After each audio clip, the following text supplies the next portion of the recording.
Brexit deal takes shape, Juncker to meet MEPs.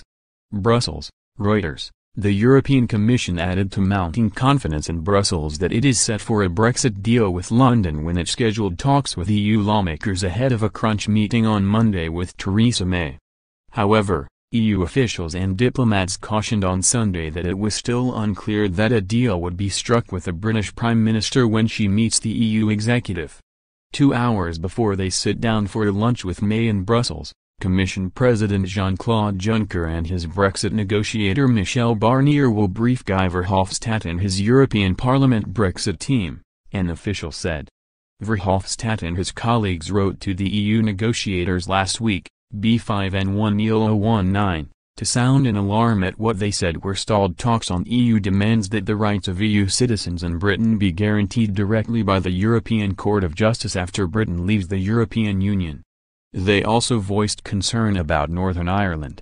Parliament must ratify any treaty on Britain's withdrawal from the European Union before Brexit in March 2019 in order to create the smooth transition period May wants, and so it will be vital to both sides to keep the legislators on board. Senior EU officials and diplomats said work was continuing on Sunday. One person close to the discussions said the situation was delicate. Verhofstadt, a former Belgian prime minister and strong critic of Brexit, declined to comment. "It's still quite fluid," said a second person who is involved. "Nothing is agreed until everything is agreed." The EU wants outline accords on 3 critical divorce terms before it will open negotiations on the transition and a future free trade pact that would follow. May's lunch on Monday is a deadline for the EU to have her final offers before EU leaders consider whether to agree at a December 15 summit to launch Phase 2.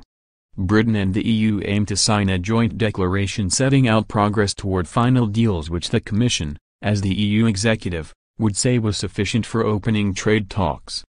EU officials say terms have been agreed for a financial settlement long resisted by hardline supporters of Brexit.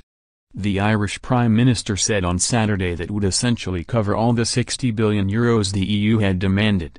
On the second key issue of a deal to avoid a hard border on land between Britain and the EU across the island of Ireland, diplomats say the joint document will set out rules for reaching a border deal aimed at avoiding disruption to peace in the north but leaving open many of the details. Citizens' rights. The third issue, of citizens' rights, has long seemed the least problematic. But the European Parliament's concerns last week were a reminder of how far the insistence on the ECJ having the final say in whether London was respecting the withdrawal treaty conflicts with British demands to be free of EU courts. It was not immediately clear what compromise, if any, has been found. EU governments had also been pressing London to give better terms to EU expatriates on bringing in future family members and on moving social welfare benefits across borders.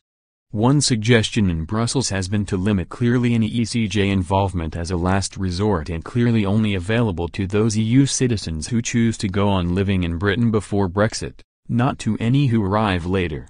There are 3 million of them today.